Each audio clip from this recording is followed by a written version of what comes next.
Hello, everyone, and welcome into Bet the Edge, Blitzing the Board, powered by PointsBet. I am your host, Sara Perlman, and we are back hunting for value in week 2 with actionable betting insights and analysis. You can catch our show live on YouTube on Thursdays at 3 p.m. Eastern or on Peacock up until kickoff on Sunday. I am joined by two of the sharpest football and betting minds in the industry. That's right, Warren Sharp, founder of Sharp Football Analysis, and Drew Dinsick, professional handicapper and lead betting analyst for NBC Sports EDGE. Warren, Drew, we're back for week 2. How we doing? Jacked up, ready to roll. Big week of overreactions. We get to capitalize on that by fading some of those, talking about interesting things we noted from week 1. I'm so ready for the show, Sarah. Yep, same. And honestly, the market is moving with us in a lot of these. And if you're into this for the long haul, you really want to get the best of the number. And the fact that we have consensus at this point in the week has got me feeling pretty solid. Coming up, we're going to break down if the Eagles are contenders or pretenders in the NFC East, why it's time to pump the brakes on the Los Angeles Rams, and Jay Croucher from PointsBet will tell you who the public is backing this week after underdogs won a record 12-4 against the spread in week 1. But to kick it off, gentlemen, we begin with what we're watching heading into Sunday for week 2. And Warren, the first thing that stands out are coaching adjustments, because rookie head coaches had mixed performances in week 1. They went 3-4 overall. But the biggest disappointment in a lot of our views and standpoints right now was Arthur Smith. And with the Falcons only putting up 6 points on the board against the Eagles, they went 3 for 14 on third downs, had just 260 yards of offense. I'd like you to kind of explain not only what happened here, what your numbers and analysis tell us, but if there's time and if it's an option to turn it around now in week 2 going against the Tampa Bay Buccaneers as huge underdogs. I was very concerned by what I saw from Arthur Smith. We knew that he sort of got the right answer, but did he go about it the right way in Tennessee? He was using a lot of play action. He was using a lot of pre-snap motion. But was he studying the analytics and understanding the game flow and strategies for using these things? Or was he just the football mind who was implementing these things because he had Derrick Henry and that's why they were running the football and play action was working off of that? But what we saw last week was a guy who was running the football at the 3rd highest rate on early downs in the first 3 quarters, despite being down 15-6 at halftime, despite being down 22-6 to close the 3rd quarter. It made no sense why he was running the ball at the rates that he was doing, particularly because the success and the efficiency was terrible.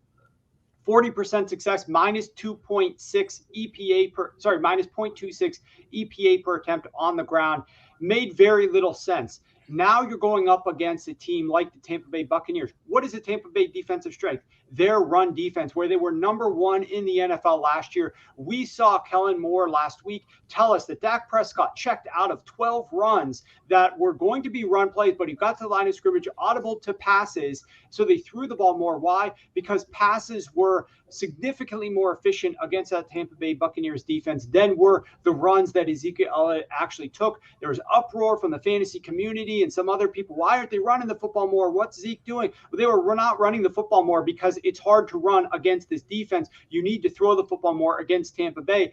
It's going to be very interesting to see if Arthur Smith makes quick fly adjustments and decides to go with a more pass-heavy approach against such a good run defense. But so far, I was very disappointed with what I saw out of Arthur Smith from a play calling perspective, from an aggression perspective, where he should have been trying to throw the ball more on 1st down late in the game when he's trailing, when he should have been trying to go for it more on 4th down, stop punting the football late. These were a lot of mistakes he was making, and I'm wondering if he's going to be able to turn that around. He's going to have to do so very, very quickly. And now we're all going to have to make adjustments, whether it is in the fantasy space like me for Calvin Ridley or Kyle Pitts, that certainly took a hit, but also for totals. As we look at the total on the board, even for the Tampa Bay Buccaneers and the Atlanta Falcons, can they put up points against this Tampa Bay defense?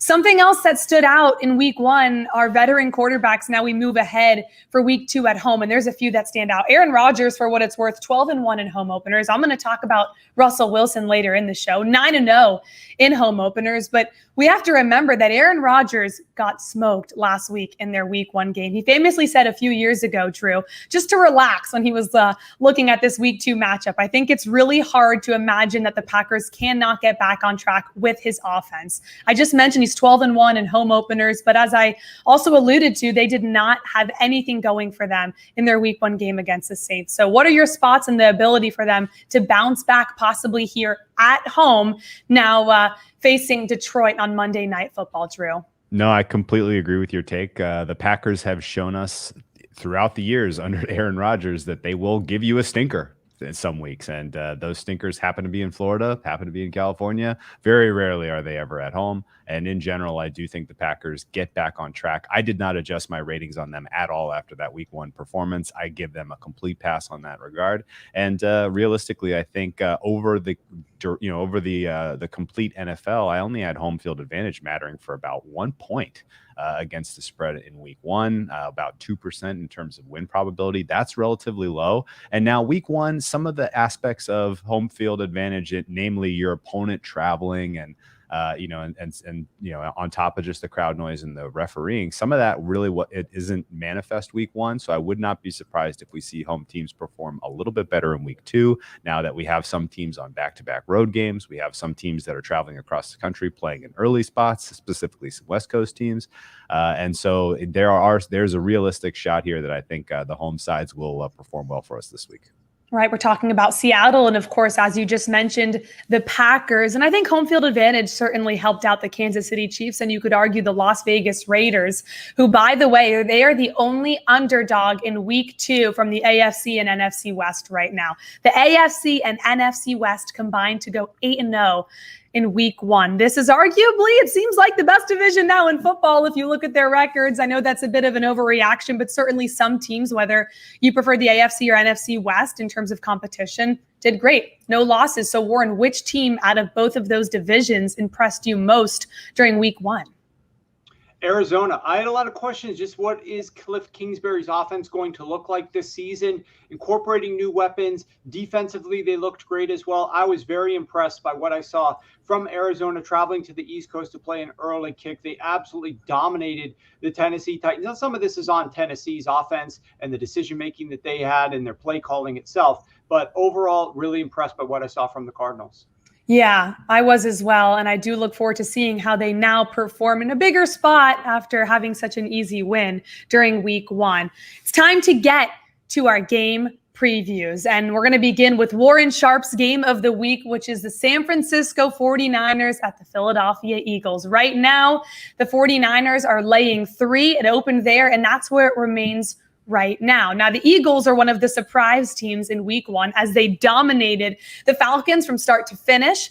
Facing the longest odds to win the NFC East before the season, Philadelphia is now sitting at plus 300 to win the division. For more on the Eagles' optimistic start, here's Dave Zangaro from NBC Sports Philadelphia. Not only did the Eagles win in week 1, rolling over the Atlanta Falcons, but every other team in the division lost, which makes you start to wonder, can these Eagles actually win the NFC East? And they have a real chance. The thing they need to do is that offensive line and that defensive line needs to stay healthy. As long as that happens, those 2 units are the strength of this team, and they're going to keep them in a lot of games they might not otherwise win. So, yeah, as long as those 2 lines stay healthy and they win in the division games, they have a real shot. And the other side of this is Jalen Hurts. He obviously has to play well. And can he prove that he's a franchise-type quarterback? Can he even maybe put himself in the MVP race? I think that's a little early. But we obviously saw some good signs in week 1. He needs to continue to prove that week in and week out he can be a consistent passer. We know he has his legs. We know that's always going to be in his toolbox. But he has to combine that with a pocket presence and the ability to stay there, stand, and deliver. He did that in week 1. And I think there's a real chance he might be able to do it in the future, but we need to see it first. All right. Thank you very much, Dave. Awesome stuff there. And I was very impressed with Jalen Hurts and his head coach, Nick Sirianni, in that big win. When we look at the San Francisco and the 49ers now favored by 3. Warren, this is your game of the week where the Philadelphia Eagles, as I mentioned, are getting 3 points at home. The over-under set at 50. What stands out to you about this game that makes it your game of the week? Well, to me, it's the lack of the overreaction. What are we doing here with this line? Over the summer in May, the Philadelphia Eagles were viewed as one of the worst teams in the NFL. Everybody was betting them under the total, 6.5 expected wins, dead last in the NFC East, absolute dog of a team. And the San Francisco 49ers, on the other hand, were viewed as a team that's going to go to the Super Bowl potentially, these great double quarterback situations that they got. I like the 49ers. The line was -4 at that point in time. They reopened this line and it's -3.5. There's no way that the Philadelphia Eagles should have had such a little reaction. I know that they played the Atlanta Falcons. I know Arthur Smith was terrible. We just got done talking about that.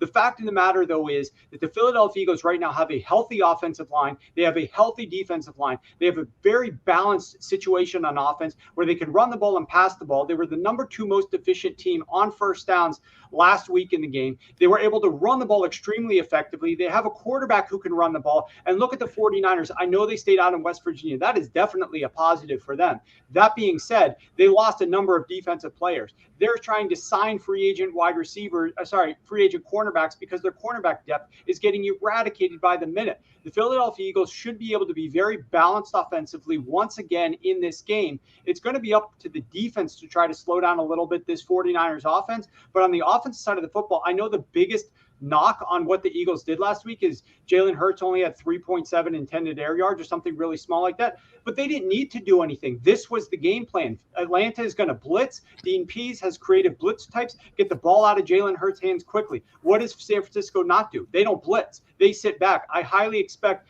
that Jalen Hurts is going to be able to test deeper shots in this game. I love that breakdown. And honestly, I completely agree. I am cautiously optimistic about this Philadelphia Eagles team. I thought their coaching approach to the game, in-game adjustments were superlative week 1. And honestly, I have a little bit of Nick Sirianni, 40-1 coach of the year in my pocket. So I'm hoping that they keep up their winning ways here. Very excited to see if they win this game, what number we'll see open up next week as they head to Dallas on Monday Night Football. I am a little upset because I took Arthur Smith as coach of the year. Nick Sirianni seems like a lot better bet after week 1. Maybe that's a overreaction. But Warren, the one thing that stood out to me that you said is there's been a lot of hate saying 3.4 yards per pass attempt and per completion. And that's been a big thing about Jalen Hurts. But to your point, they did not have to. And I know you loved the Eagles at +3.5. It's now sitting at +3. I will be curious to see ultimately come Sunday where this line lands. Now, Drew, it is time for your game of the week, and we asked you to pick one game you felt passionate about, obviously talking about, but handicapping. And you like the Los Angeles Rams and Indianapolis playing the Colts. Opening line here, Rams -4.5. Right now, we're looking at Rams -3.5. We've certainly seen PointsBet take some money here on the Colts. The total at 48. What say you? Yeah, Colts was my look this week, and realistically, it's some of it is an overreaction, I think, to week 1. Some of it is I'm willing to give the Colts a pass for their poor first half, considering the rust on Carson Wentz, considering the unfamiliarity across that offensive line for the Colts, in the trenches. And realistically, this is a great matchup for them and what they want to do. Their plan A on offense is to set the tone by winning in the trenches, getting the ball into Jonathan Taylor's hands and letting him run wild. And honestly, the Rams defense was giving up those runs for getting gashed really against the Bears. And so this is an upgraded offensive line, an upgraded running back. I think the Colts can absolutely dictate early in this game, play with a lead where Carson Wentz is much more comfortable. Rams also in just an absolutely brutal spot here. They, of course, coming off of a primetime game where they did so well against the Bears. And then next week they get Tampa Bay and Tom Brady. So this is not great to go across the country, play in the early time slot if you're the West Coast team that has spent their entire preseason in the Pacific time zone. So going to be interesting to see if the Colts can't catch the Rams snoozing a little early in this game and play with the lead. Ultimately, I think they are live to get the upset. And as you mentioned, I grabbed them at +4. I still think +3.5 is a fair play. If this gets to 3, I would stay away.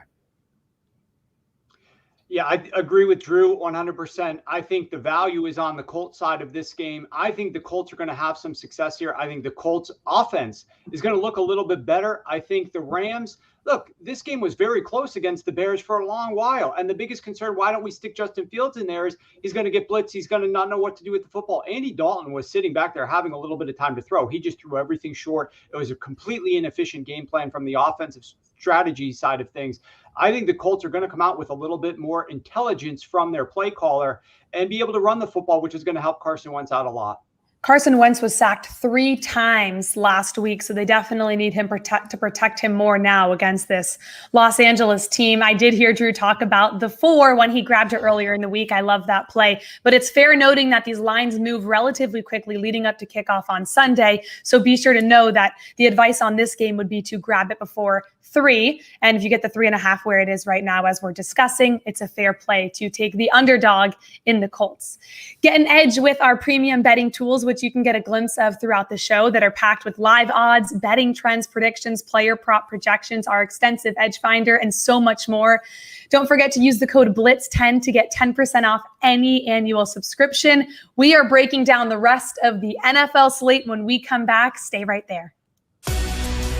NBC Sports Edge Plus, home to everything fantasy, DFS, and betting, with premier tools and exclusive insights that are second to none. Get fantasy predictions, rankings, and betting trends, plus news and analysis from our experts. Play with confidence today. Visit NBCSportsEdge.com/learn. Don't leave money on the table. No matter your sport, the Predictor app has got you covered. Tens of thousands in cash prizes up for grabs every week. And it's free to play. Download the NBC Sports Predictor app powered by PointsBet now. Another beauty on Sunday Night Football.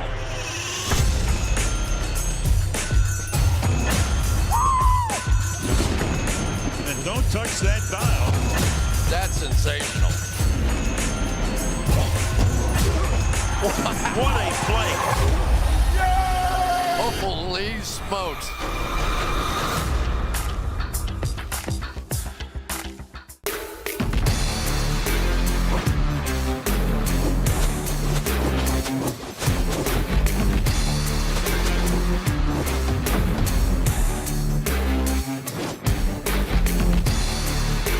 Peacock channels are always on with the latest sports news, insights, and more. You can watch on Peacock. Hit it right now. The biggest names in sports talk live on the NBC Sports Channel. Being on this show is a highlight. Comprehensive pre- and post-match coverage on Premier League TV. The defense is far too close to the ball.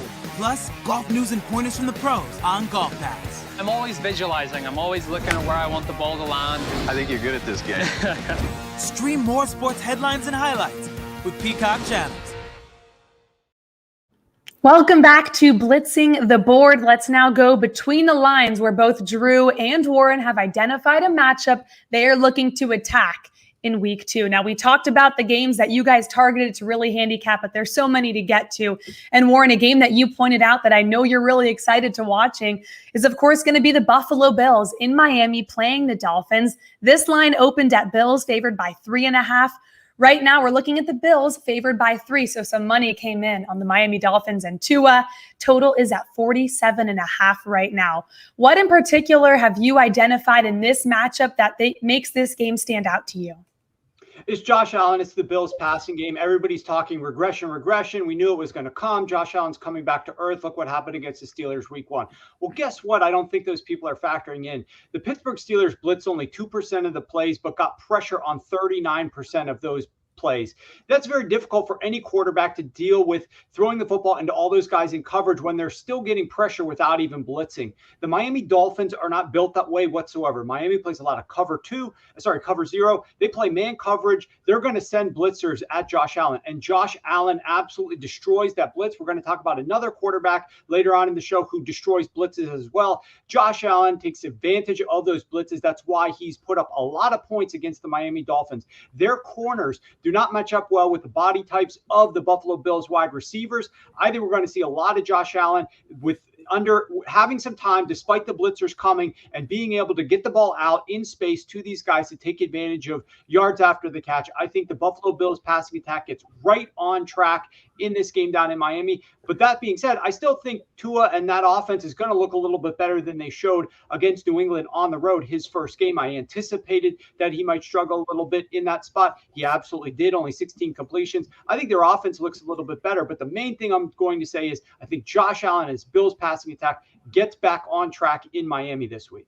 I think they have to after last week. And if you looked at the box score of the Miami Dolphins, you would think that they really won that game in a true manner. They did not. Actually, the Patriots dominated. Drew, I'm curious for your thoughts pretty quickly here on this game.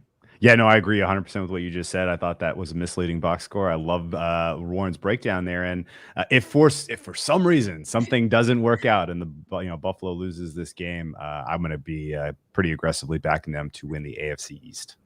Right. It's always a good time to get involved in the futures market when you get off to a slow start, strictly because the odds will then get quite juicy for the Buffalo Bills. But I have a feeling they get this done. Okay. A matchup that you are looking forward to, Drew. You told us it was the Las Vegas Raiders and the Pittsburgh Steelers. You were all over the Steelers to cover as an underdog last week. They did so. They actually upset the Buffalo Bills. Right now, the Steelers laying 5.5. I just mentioned Pittsburgh is coming off of that big upset win. Raiders on short rest. What in this matchup stands out and make this so enticing for you? Yeah, I'm piggybacking on Warren's breakdown from the last one. The Steelers defense was so incredible against that Bills in terms of the concepts, in terms of what they were able to do with limited personnel, rushing the passer. And oh, by the way, they have the perfect player in Minkah Fitzpatrick to make the Darren Waller experience less exciting than last week. The entirety of the Raiders offense goes through Darren Waller. Fitzpatrick and Waller will be one of the marquee matchups we have in all of week 2. Cannot wait to see how they go head to head. And then similarly, I think the pass rush with TJ Watt and company going up against a beleaguered offensive line for the Las Vegas Raiders. I think that's putting it kindly. They are missing a number of players at this point due to injuries, on top of the fact that they have one of the more poorly performing offensive tackles in rookie Leatherwood starting head to head with TJ Watt. If you can get pressure on Derek Carr, you can bring out the worst in him. And so I think the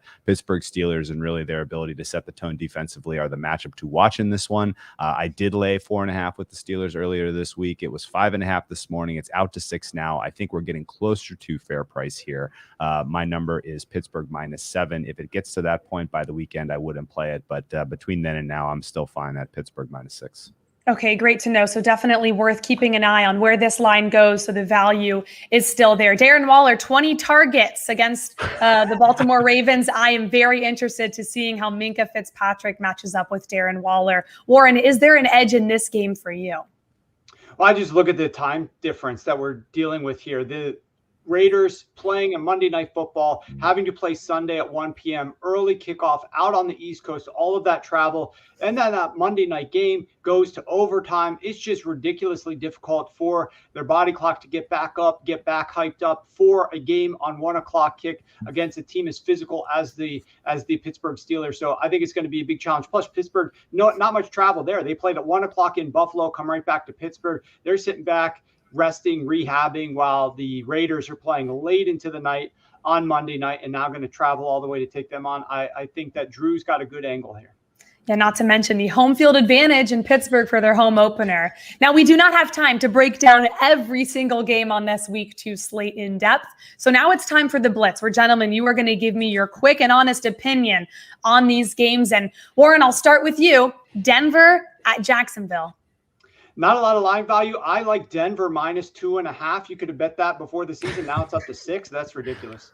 Yeah, I completely agree. I took the 6 points with Jacksonville. No way should Teddy Bridgewater in a Pat Shurmur offense being laying 6 on the road. Okay. Cincinnati at Chicago, Drew. I took no action on this one, although Cincinnati at this point at +2.5 does look like the right side, at least the hot side, and maybe a good teaser leg. Cincinnati took money week 1. Cincinnati's taking money week 2. Certainly there are some groups out there that really like Cincinnati. I, like Drew, did not get involved in this one. Okay, here we go. New England at New York. Warren. Yeah, this is one. If you could have jumped on the Patriots early, that would have been the spot. I think their defense is going to have a lot of fun trying to handle this rookie quarterback. That's something Bill Belichick always does really well. Yep. Every mismatch in this game favors the Patriots, in my opinion. I laid the 5.5 earlier this week. It's out to 6. I completely agree with the market movement here. And realistically, don't exactly know how the Patriots aren't getting to 30 points in this one. Mac Jones, my rookie of the year candidate. Let's get it going. All right, Texans at Browns, Drew. So I didn't make a fair price on this one that was anywhere close to market, but I also didn't lay the points. I may end up regretting that. I think the Browns are absolutely the real deal, and anyone that thinks Texans' performance last week gives them any life, you need to double check your numbers. Yeah, Tyrod Taylor was just chucking and ducking. He was throwing the ball up. The receivers were coming down with it. Everything went right for them offensively and defensively in that game. The sharp money absolutely in this one is on the Cleveland Browns, no doubt. I'll be absolutely shocked if this doesn't get to 13 or 13.5 by kickoff. All right, here we go. Saints at Panthers. Warren. Look, I don't know. In this one, there's been a battle on the total. Under money, then over money, then under money again a little bit. I think that Jameis Winston is going to have to throw the ball more here because I think that the run game is going to be stopped a little bit by the Carolina Panthers. I'm excited to see this game. I lean a little bit towards the under in this game. Yep, same here. And wildly unimpressed with the Panthers offensively, going up against a very tough defense with the Saints. And I'm hopeful that the Saints do well, show out here, and we can get a better price on New England to beat them outright next week. True. Back to you. Atlanta at Tampa Bay. Okay, this is another one where the number makes no sense. I can't make this number this high, but piggybacking off of Warren's opener, the game plan from Arthur Smith was a disaster, and the execution was even worse. So cannot take the points with the Falcons, even though this is not a fair price. It's just a terrible matchup. I mean, this Atlanta Falcons offensive line is not built to run the football like Arthur Smith was getting them to try to do last week. Now you're going up against the Tampa Bay Buccaneers. Unless he just has a switch in his house that he flips, and now they're going to start passing the ball all of a sudden after everything they worked on in camp. This is a horrible matchup for the Atlanta Falcons. Tampa Bay 13. That's a big number. I stay away. Okay, Minnesota at Arizona. Warren. This is one of the biggest spots for overreaction of the week. Arizona, I commented, they looked incredible week one. Minnesota lost to the Cincinnati Bengals outright as a 3-point road favorite. This is a great spot for overreaction. If you want value, you can back the Minnesota Vikings here. I have not done anything on this game, however.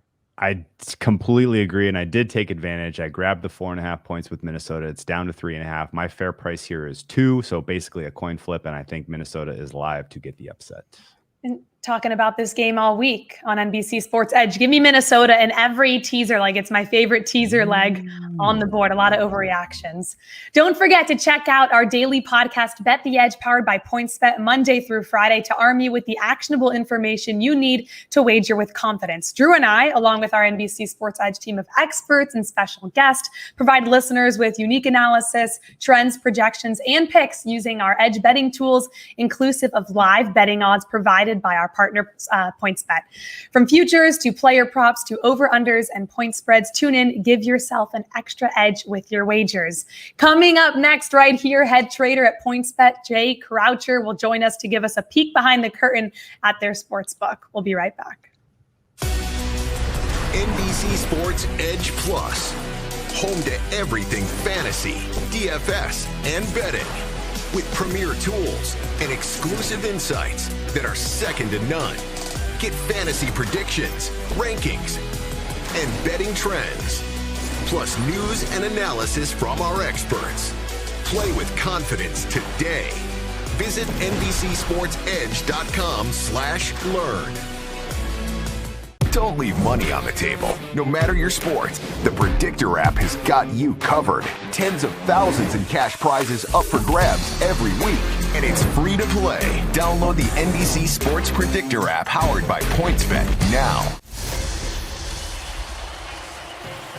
Another beauty on Sunday Night Football.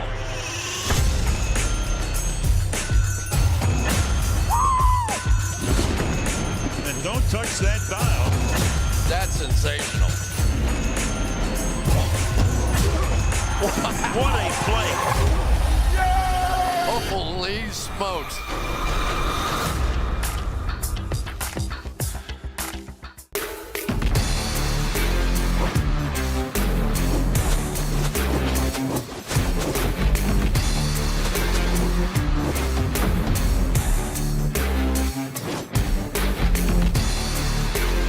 Peacock channels are always on with the latest sports news, insights, and more. You can watch on Peacock. Hit it right now. The biggest names in sports talk live on the NBC Sports Channel. Being on this show is a highlight. Comprehensive pre- and post-match coverage on Premier League TV. The defense is far too close to the ball. Plus, golf news and pointers from the pros on Golf Pass. I'm always visualizing. I'm always looking at where I want the ball to land. I think you're good at this game. Stream more sports headlines and highlights with Peacock channels. You are watching Blitzing the Board with NBC Sports Edge, and we welcome in Jay Croucher, head trader at PointsBet. And Jay, before I get some good questions to you, I got to tell you, last week you came on this show and you gave us the answers to the test. Now, in case you don't know what I'm referring to, we're going to play back a clip from last week's show where Jay told us where the public money was on. Take a look. In terms of other teams we basically need all the underdogs because our weight of money is on the favorite in every single game this weekend outside of Philadelphia plus 3.5. Every other game, the public have backed the favorite, so we'll be cheering for some underdogs. We'll be cheering for the likes of the Detroit Lions, which is not the best place to be in, but we'll back in Jared Goff and company. And our friend Jay is coming in as a happy guy because underdogs went 12-4 against the spread in week 1. So if we listened to your advice and what the book needed, we all would have had a little extra cash in our pocket. So Jay, I'm going to put you on the spot here again. I got to ask because you were so on the money last week. Who are you rooting for this week? Where is the money coming in? Essentially, what do you guys need to come through for you on Sunday? So we need the underdogs again. From week 1. Everyone likes the favorites again. The 3 big positions that we have in terms of where the weight of money is on the Patriots, -6. The people love that.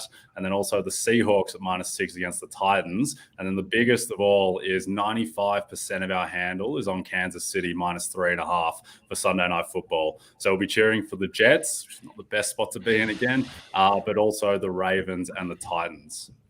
Yeah, that makes total sense to me. I can't wait to see how that Sunday night shakes out, and we will circle back and ask you some more focused questions on that. But one of my favorite activities after we get some week 1 results is to go to my model and start to tweak and update and really adjust some of my power numbers. Do you guys do that as well, or do you pretty much stick to your preseason priors until you get more than 1 week of results?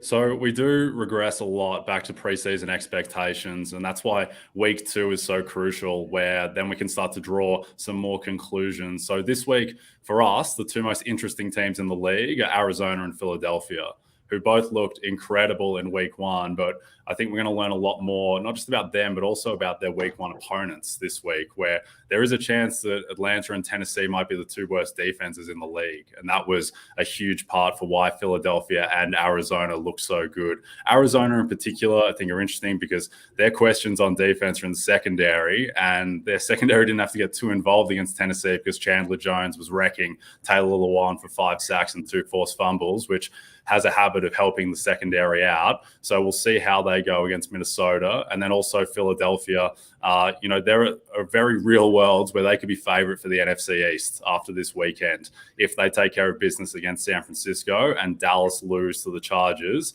the Eagles in just 2 weeks, they could go from being the last division favorite to the top division favorite. Jay, from the totals perspective, a lot of these totals are still pretty inflated. We saw unders do a little bit better this past week than they did last season at this point in time. And at that point last year, the overs just started to take off, and a lot of over bets were coming in pretty hot and heavy, and those bets were cleaning up. How are you anticipating the market? I know you moved particularly quickly with regard to the Dallas Cowboys and the LA Chargers. That total skyrocketed up, and I think it's probably sitting 55.5 right now. Is that a game that you are guys going to need the under there? Or is there any game that you actually are going to be looking for overs to hit for you?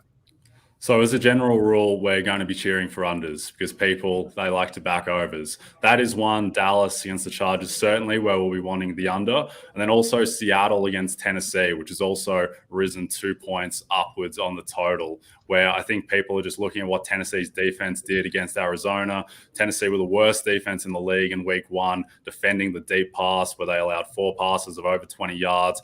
And now they get Russell Wilson, who's the best deep ball thrower in the NFL. And there's also the thought as well that Tennessee's offense can't possibly be as bad as it was last week against Arizona, where Julio Jones, AJ Brown, Derrick Henry is just too much talent. So we'll definitely be cheering for the unders in those games.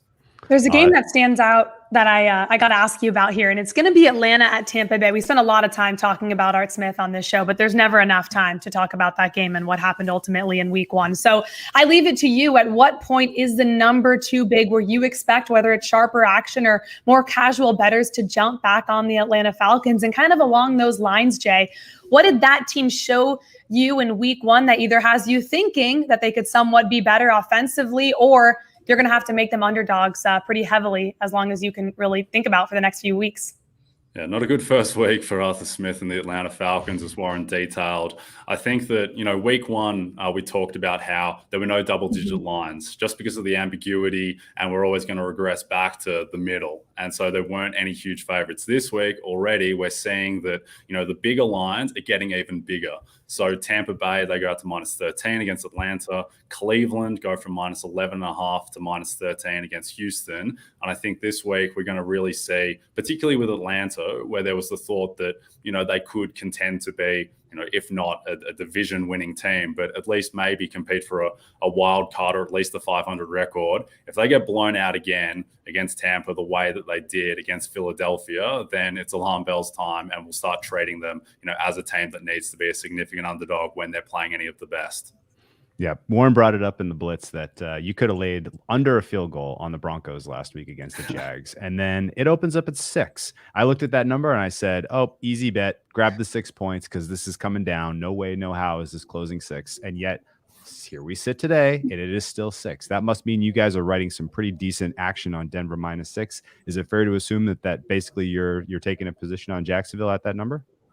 A little bit. You're a brave man, Drew, to be riding high with the Jacksonville Jaguars after what they served up last week. Not that I necessarily disagree, but I think with teams like Jacksonville, compare them to, say, Green Bay, another disaster team from week 1. Green Bay coming off 2-13-3 seasons. They have Aaron Rodgers, Devontae Adams. Their team has a track record of sustained excellence. Jacksonville have no track record whatsoever. So we're going to be a bit more aggressive, moving off of their week 1 game and, adjusting their power rating accordingly. And Denver looked, about as good as they could have in week 1. And they lose Jerry Jeudy, they lose Ronald Darby, but they've got depth in the secondary. And they do have a bit of depth with their skill position players. So I think with Jacksonville, it's more that, they need to prove it. They need to prove that, they are a team that can be, a 7-win team, as opposed to the team last week that looked like a bottom 3 team in the NFL. Jay, I know the producers here gave you a lot of credit for saying you needed the underdogs, and then a lot of underdogs won. But as you astutely mentioned, you always need the underdogs. So I'm not going to give you quite as much credit for that. I want something from you right now. Give me your best bet. You are a bettor. You want to play some money. You still want to win this bet. What is the stance that you would want to take if you're going to the window this week? Well, I think that, me and my team, and we're making a stance with the Baltimore Ravens. The fact that 95% of our money is on Kansas City -3.5, but there's no imperative to move that to -4. And I think the angle here is that Baltimore were 3.5-point favorites at home with no fans in week 3 last year against Kansas City. That number has moved 7 points in 12 months. And once you factor in the no fans, it's really more like 8 to 9 points. And still, these teams have obviously changed a lot in the past 12 months, but it's still the main key characters. And, we don't read too much into Baltimore's injuries at running back. We do read into their injuries to Marcus Peters and Ronnie Stanley. They hurt a lot more than all of the other running back injuries combined. But I just think that there is, there are some weaknesses on this Chiefs team. The offensive line, which obviously cost them the Super Bowl last year, did not look amazing against Cleveland. I think Baltimore will learn a lot from their 2 losses against Kansas City the past 2 years, where they went down 23-6 and 27-10 the past 2 seasons and just couldn't get that rushing game script that they would have liked. And then also last game against Mahomes that they played, they blitzed almost 50% of the time, and they were annihilated on blitzes by Mahomes. So I think there's definitely scope for them to improve and at least keep this close.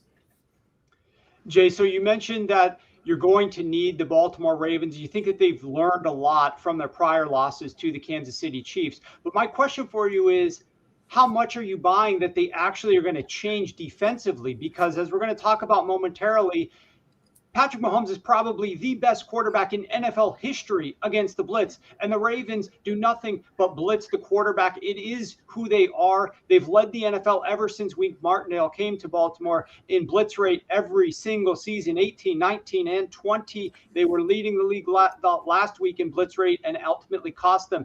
Do you guys think that they're going to continue to blitz? Do you simply believe that they're going to get home on these blitzes and Mahomes might not look as good against them this season? Or do you actually think that they might change their defensive structure? Well, I think that it's just something where we have faith in the Ravens that, even though that is their defensive identity, it's also their identity that they're one of the smartest teams in the NFL, and they're not just going to keep running into a brick wall over and over again. And whether that's reducing the blitzes or having them come from different areas, I think there is scope for them to disrupt Kansas City's offense. And you can never stop or contain Patrick Mahomes, but they can do a better job than they have, in the 2 occasions they've faced them. I think also Kansas City's offensive line is in a worse state than it was last year. And, in Justin Houston, Calais Campbell, the Ravens, they have players who can wreak havoc. And so we're counting on them to at least keep it under a field goal. Yeah, haven't seen this move to 4, and it sounds like you guys are not going to hang the 4, but I do look forward to seeing ultimately where this price lands in a marquee matchup. Jay, thank you so much for taking our questions and giving those honest answers. You're the best. We'll talk to you soon. Thanks, everyone. Only PointsBet offers no juice on all NFL games this September. PointsBet is giving higher payouts and you get 100% of the profits. So stop burning money with other books and get plus 100 spreads on every NFL game in September. PointsBet's even money spreads have no limits and are even good for parlays. Now, we just heard from Jay Croucher, head trader, of course, over at PointsBet, and that was a lot to think about here as I look at Sunday Night Football, gentlemen, with the Chiefs minus 3.5. If you did the look ahead line, this was the Chiefs minus 1.5. And now, because of all the injuries and what he said, they're going to be rooting for the Baltimore Ravens. The total is ticked up, though, 55.5. Drew, I begin with you here after digesting all of the information from Jay. Are you going to place a bet on this game? Because to me, I do feel like the Kansas City Chiefs are the right side still. Yeah, I know, right? Warren's points about the defense I thought were very on the nose. And really, that's maybe the only takeaway I think you can come away with from that Sunday night or that Monday Night Football game. Excuse me. I expected the Ravens defense to be a top 3 unit this season, but the attrition here in terms of injuries and who they lost in last year's free agency, it looks like it has mattered. I mean, they really have Marlon Humphrey and no one else now to cover both Tyreek Hill and Travis Kelce. I think you basically have to pick your poison there, and you have to put Marlon Humphrey on Travis Kelce because he's not fast enough to hang with Hill, and you got to try to double Hill all game and make Kansas City beat you with their second, third, and running back options, and they probably can. So I don't want to look past the fact that that Jay and his team are so willing to write Kansas City minus 3.5 tickets. I feel like at this point, Sunday Night Football, everybody remembering how lopsided the last couple of games were, they could probably hang a 6 and people are still going to walk to the window and bet Kansas City. So there must be some relatively sharp and professional money that is supporting a Baltimore side here, but I really, really do not see it. They better hope that Baltimore gets out to a fast start here, that they were holding on to the good plays, because the offense that we saw from Baltimore in week 1 was extremely underwhelming. I did not enjoy at all, some of the passing plays that they called and watching Lamar Jackson squirm around in a completely fungible pocket. That was very uncomfortable watching their offense. And if they don't sharpen things up, they're in deep trouble. So we did see, of course, the Baltimore Ravens lose a heartbreaking game in Las Vegas. The Chiefs come back and beat the Browns, and now the book will be rooting for the Baltimore Ravens. And I learned last week after the underdogs went 12-4, I should take the dog. But still, given our discussion here, it's still hard to find reasons to love the Ravens in this spot. What's the game script that fits for the Ravens to find success? Or if you like the Chiefs, Warren, for them to find success in this one? The game script, as Drew mentioned, they can't fall behind. This is not a team that's built to come back from behind. One thing that I look at when I look at the Cleveland Browns is simply they spent their entire offseason acquiring the personnel that is necessary to try to slow down this Kansas City Chiefs offense. They added players all over the map, pass rush, in the secondary, at linebacker. And yet the Kansas City Chiefs were not punting the ball. They were still scoring points. Yeah, they had a couple mistakes and it ended up costing them and they fell behind on the scoreboard. Obviously, they were able to erase that deficit. They needed a few things to go their way. But from a drive-by-drive perspective, this still was a very productive offense against that really good defense. You look at the Baltimore Ravens, they didn't do what the Cleveland Browns did this offseason. And in fact, they're much weaker at key positions this year on that defensive side of the ball, thanks to injuries that have occurred in the last few days/weeks. So I think it's going to be very difficult, especially with the strategy of Wink Martindale employs to just send all these blitzers and Patrick Mahomes beats him over the top. That is going to be very difficult for this Ravens defense to contain. So you say, okay, on the other side of the ball, that's where the Ravens are going to have to make up the difference. The problem becomes, I think that this Ravens offense with the offensive line and the injuries at running back take away the very thing that this Ravens team wants to do at its core. I think this is going to have to be the Lamar Jackson running show. He didn't run as much in the game last week. I think he's going to have to run the ball a ton here. But the one difference that I see with Baker Mayfield last week, who had a lot of success against this Kansas City Chiefs defense, and Lamar Jackson, is that Baker was doing things that, as much as I love Lamar and as much as I hate the people that degrade Lamar from being a great passing quarterback, Lamar's not doing some of the things that Baker was doing last week. If you look at some of the numbers, Baker Mayfield led the NFL in aggressiveness in terms of throwing into tight windows. He was number 3 in intended air yards down the football field. So he's throwing deep into tight windows, and he had the NFL's highest completion percentage above expectation at 15%.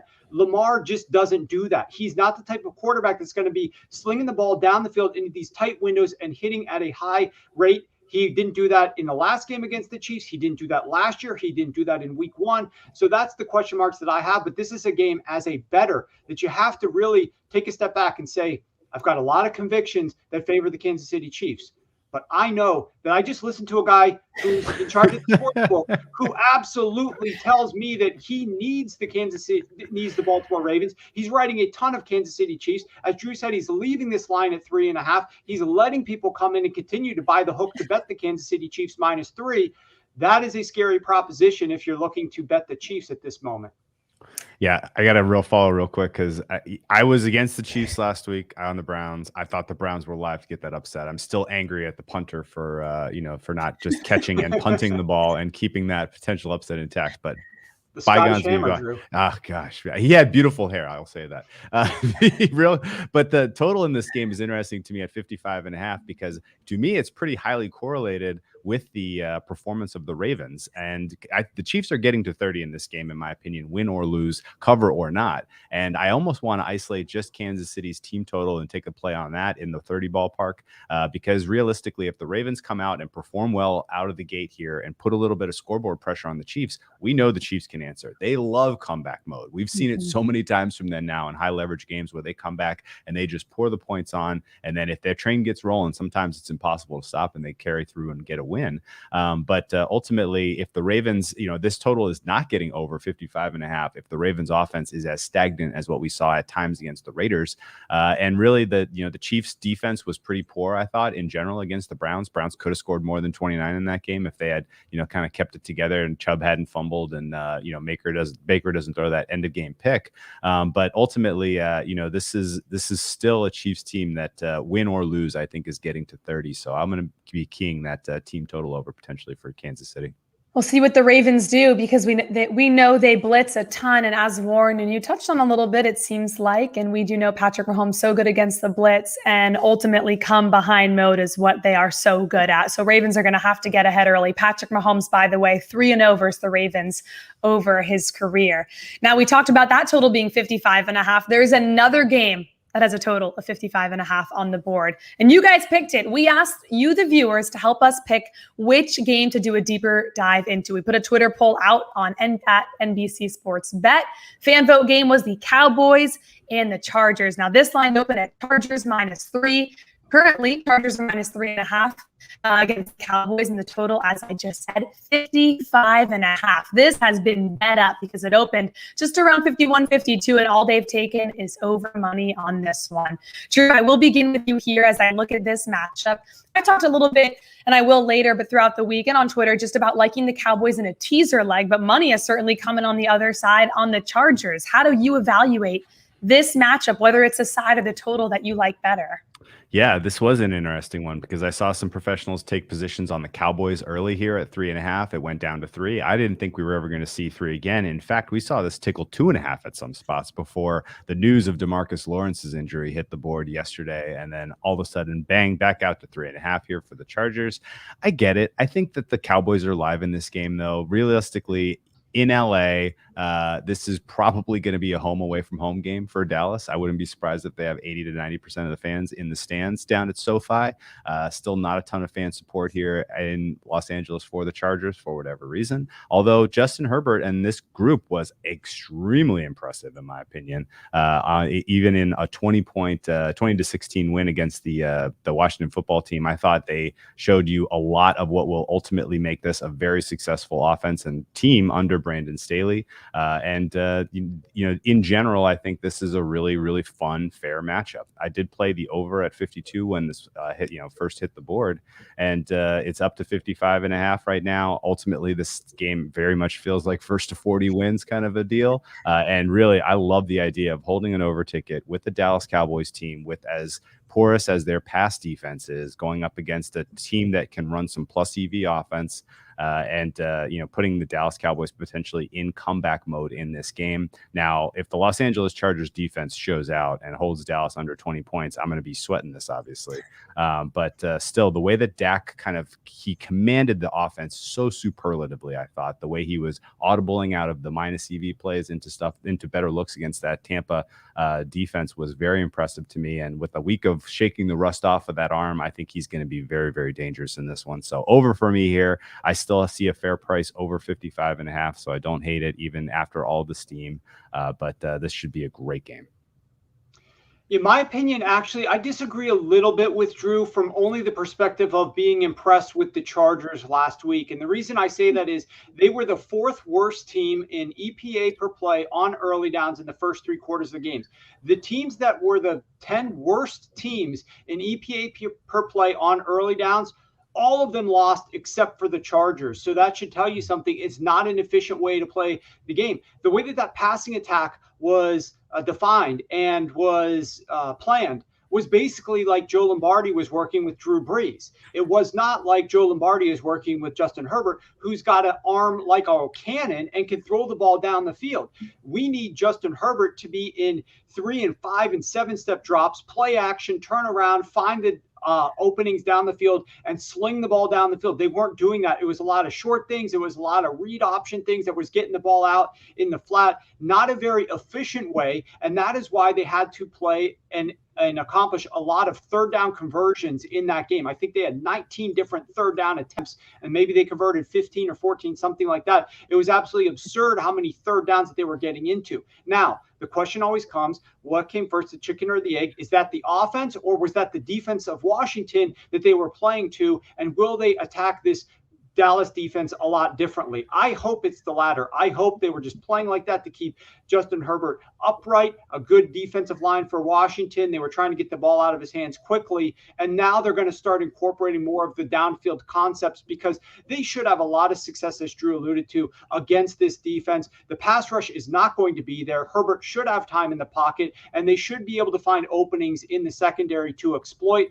On the other side of the ball, I'm going to be really intrigued with the way that the Dallas Cowboys attack this defense and how often might they actually choose to run the football here. We know these two teams met, although not in this exact situation. Let's say the defensive coordinator for the Rams last year is now in the is defensive coordinator for the Chargers. Well, he's the head coach for the Chargers now, Brandon Staley. Brandon Staley, when he was with the Rams, played the Dallas Cowboys in week 1 of last season. And I like the over in that game as well. But the way that game just played out, that game ended up going under. So I was bullish on the over at a better number earlier in the week, as was Drew. He actually got a slightly better number than even I did there. But at 55.5, I no longer share that same level of desire to go over here because I see a number of ways that a less efficient attack from the Chargers using a lot of these Joe Lombardi short passing concepts, coupled with a little bit more runs that perhaps Brandon Staley is inviting due to the way that he's playing defense, could make this game be a little bit slower. That being said, I wouldn't feel comfortable holding an under ticket at 55.5, but I was betting the over like Drew was before this thing got north of 54. surely got steamed to 55.5. Still more to come right here on Blitzing the Board, including our best bets for week 2 in the NFL. We'll be back right after this. NBC Sports Edge Plus, home to everything fantasy, DFS, and betting. With premier tools and exclusive insights that are second to none. Get fantasy predictions, rankings, and betting trends. Plus news and analysis from our experts. Play with confidence today. Visit NBCSportsEdge.com/learn. Don't leave money on the table. No matter your sport, the Predictor app has got you covered. Tens of thousands in cash prizes up for grabs every week. And it's free to play. Download the NBC Sports Predictor app powered by PointsBet now. Another beauty on Sunday Night Football.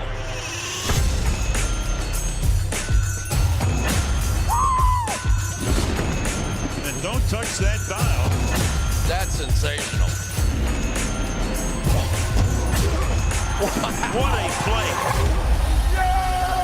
Holy smokes.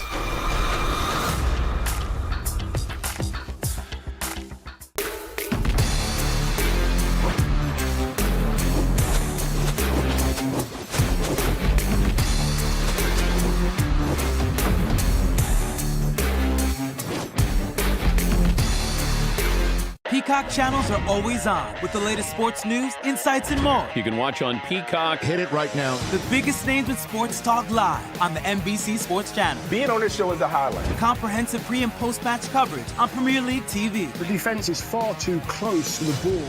Plus, golf news and pointers from the pros on Golf Pass. I'm always visualizing. I'm always looking at where I want the ball to land. I think you're good at this game. Stream more sports headlines and highlights with Peacock channels.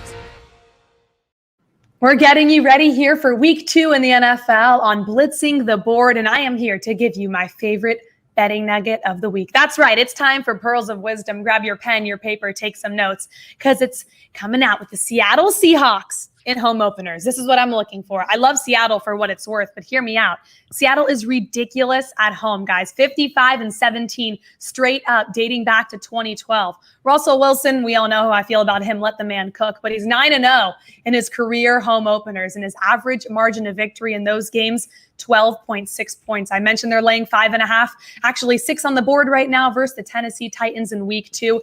The Titans are going to struggle, definitely, against Russell Wilson. We saw them really struggle against a mobile dual-threat quarterback in Kyler Murray last week. I think that'll happen again this time at home, now facing the Seattle Seahawks. Russell Wilson, 4 touchdowns last week, 2 to Tyler Lockett.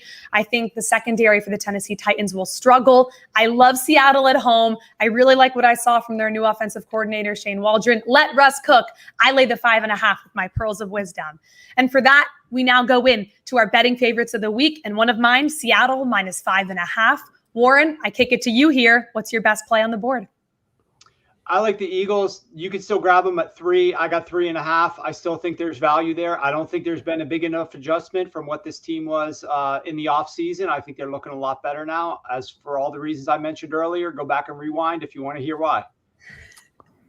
Fantastically. I agree with the Warren on that. I also played Indy at +4, Pittsburgh minus 4.5. The market has come with me on those two. Indy currently at +3.5. I still see value on that number. Again, my fare is at 2.5 there. So I'm on the other side of 3. As long as it's as long as you're getting +3.5 or better, I am still in favor of that. And similarly, Pittsburgh's out to 6 right now. As long as that is short of 7, I still see an edge on that play. Definitely important to keep an eye on where these lines move. So as you see it right now, we have Indy +4. It's moved, still likes it. Pitt -6, still likes that versus Vegas. And of course, Philly +3. Now, I like Seattle -6 where it is. And I got a 2-team 6-point teaser yet again, back with the teaser. Cowboys +9 and the Vikings +10.5. Those are our best bets and picks right now. Thank you guys for joining us on Blitzing the Board. But now that you're all set You've made your wagers. Do not forget to set your fantasy lineups. Check out A Good Football Show Fantasy Kickoff every Sunday at noon Eastern on the NBC Sports Edge YouTube channel, leading right into kickoff as Patrick Daugherty and the Edge crew cover all of the inactives and late breaking news, break down the key fantasy matchups, and take your start and sit questions right before lineups lock. Go to NBCSportsEdge.com/YouTube to subscribe. That does wrap up week 2 here on Bet the Edge, Blitzing the Board, powered by PointsBet. For Warren Sharp, Drew Dinsick, and all of us here with NBC Sports, I am Sara Perlman. We wish you nothing but the best of luck with all of your week 2 wagers. Enjoy the games, and we will see you right back here next week. And make sure to stay tuned on our YouTube channel for A Good Football Show up right now.